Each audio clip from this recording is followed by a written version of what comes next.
good morning, and welcome to my Monday messages.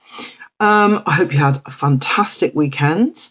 We had a mixed weekend here, beautiful, beautiful, hot, sunny weather, so lots of beach and swimming and all the things that I love, and then torrential rain. That's Ireland for you, though. Lovely mixed weather. So anyway, I hope whatever the weather was like, that you had a fabulous time. Today, I've been inspired to talk about something which I discuss a lot actually with clients and with other practitioners, and that is the freedom, the liberation that comes when we can reach a stage where we are really trusting of our own processes, and particularly in the physical arena. So I'm talking about health. I'm talking about understanding, having some understanding of what is actually going on with us when our physical selves are expressing in some way. Mostly that's referred to as symptoms. But there's a very disempowering belief about symptoms, and often just based in the fact that a symptom is inherently that something that's wrong. And actually, when we understand what's going on, that isn't what's wrong. The symptoms, the things that we notice externally and that may take our energy and may feel uncomfortable or painful even, are actually the kind of end results of something that's been taking place internally. And they are, I think it's much more helpful to think of them as expressions of dis-ease of some description. So our pharmaceutical model of medicine mostly, not always, but mostly seeks to stop those expressions of dis-ease, and to make us feel more comfortable. But there's a cost to that. So what I wanted to talk about today was actually getting to a stage which I have, and many homeopathic practitioners have, and people who are committed to using things like homeopathy, is mostly we get to a stage where we hardly ever take remedies. I hardly ever reach for a homeopathic remedy now, either acutely or chronically. Why? There are several reasons for this, and this is where the sense of freedom really gets kind of mapped out, if you like. It pays dividends.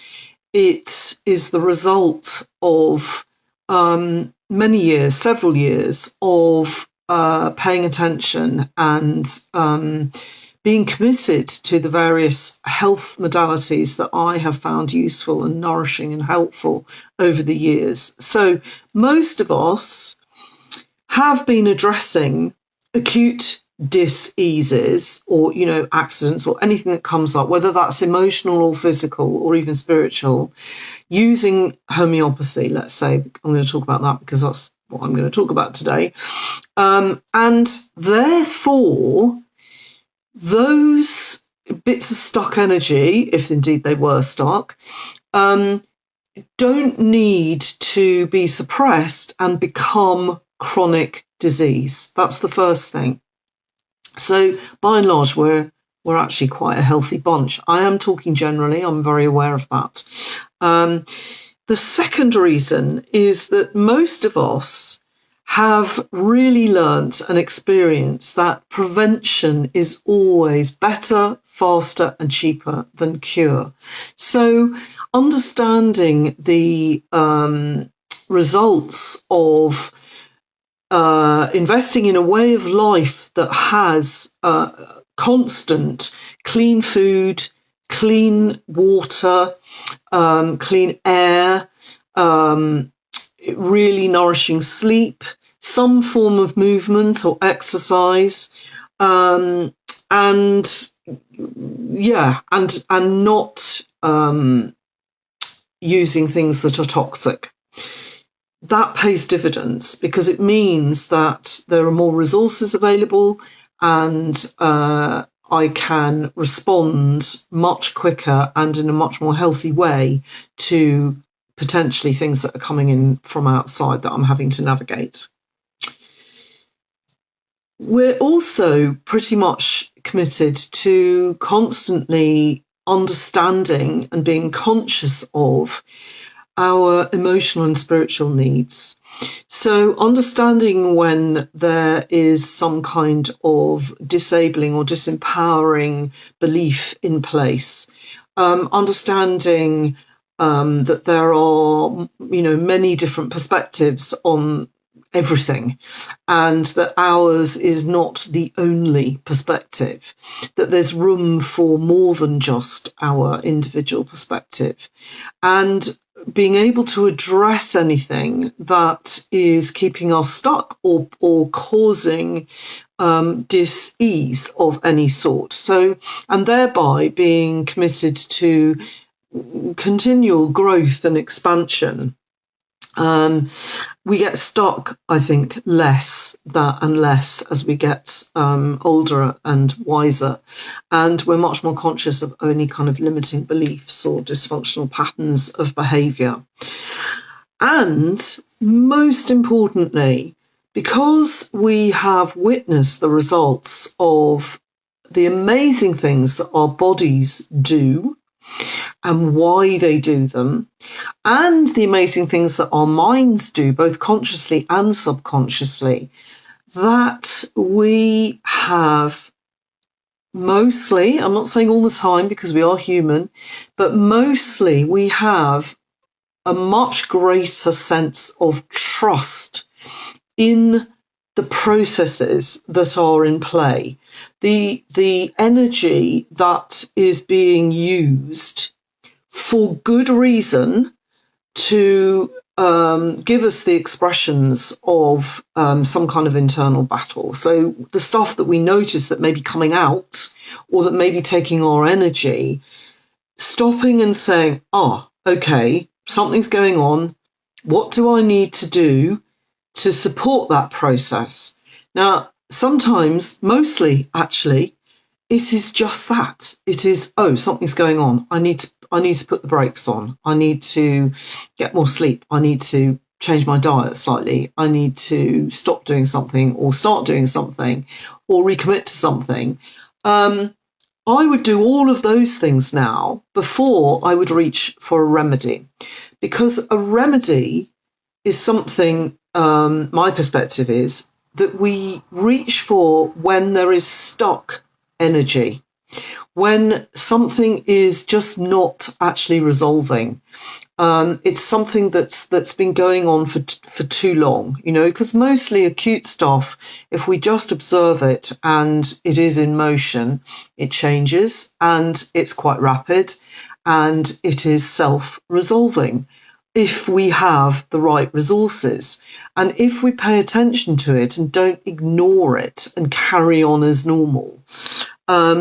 So that trust, it also comes with, in my case, a great deal of curiosity as well. I'm always very, very fascinated by what physically can go on.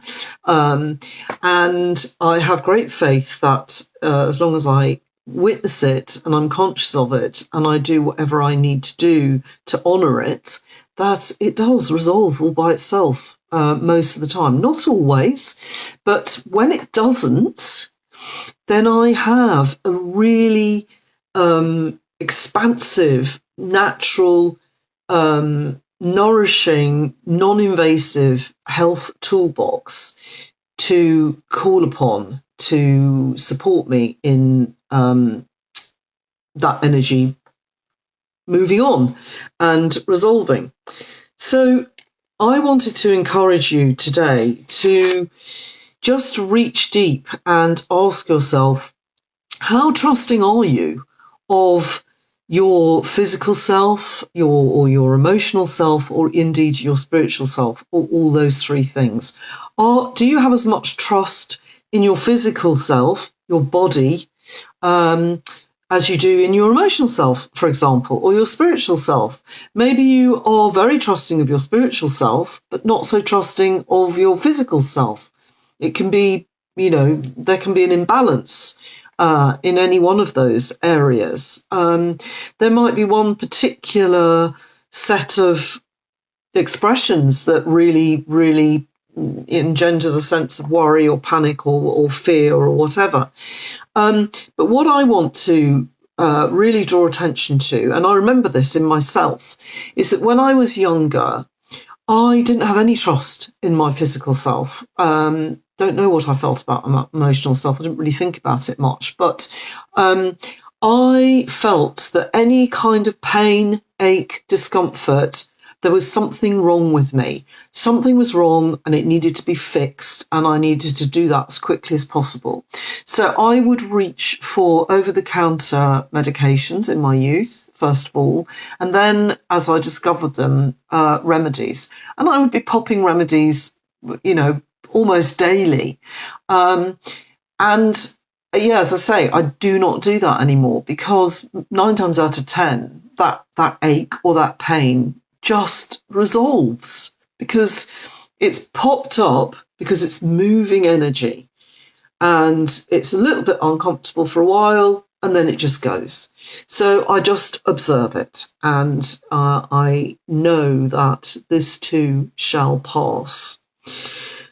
So my message today, I suppose, is a couple of questions to you. Are you dependent on natural remedies, homeopathic remedies, in the same way that you might be dependent upon pharmaceuticals? Because I want to encourage you to actually just have a look at that and ask yourself, what does that mean? Because often that means we're in a kind of low-level, semi-conscious state of fear, or certainly lack of knowledge, not trust, in our own internal selves, our own ability to know exactly the right thing to do given the set of circumstances. And that takes energy in and of itself. And it also means that we don't make terribly good decisions, because we're in that kind of state of fear or anxiety, all the same arena, really. And when we are aspiring to feel as much freedom as we can in our lives, that has to include, when it comes to our health, and it has to include a certain level of trust that we are not broken. We do not need fixing most of the time. In any arena, when we actually look at even the symptoms of a common cold, the processes that have gone on internally have already happened largely, and all the gunk that's coming out is just the waste disposal. Yes, it doesn't make us feel good, but if we actually stop and go, okay, I pretty much know that this is going to be over in a few days. If I can just put the brakes on and rest and make sure I've got plenty of fluids, make sure that I'm really boosting my ability to eliminate effectively, then it'll all be over in a couple of days. It's only when we start popping things that actually stop that process, because we want to carry on as normal, that's when things become chronic. And and all sorts of other problems are created. So my questions to you today are, what do you need to believe about yourself in order to invite a greater feeling of trust in your ability to heal effectively, physically, emotionally, and or spiritually? And the second question is, what will be different? What will you experience differently in your life when you believe that? So spend some time journaling on those, and do let me know in the comments with the word freedom whether you think you already got to this stage, which is just fantastic, or whether it's something that you definitely want to feel more of. And if you do want to have a chat with me about how I can support you to feel a greater sense of freedom in your own healthcare, whether that be physically, emotionally, or spiritually, then do just drop me a line and you can book a free clarity call with me. Actually, I'll pop that link in the comments. And thank you so much for joining me, and have a fabulous week. Enjoy those questions. I hope they bear fruit, and I wish you all the greatest health freedom that you can experience. Take care.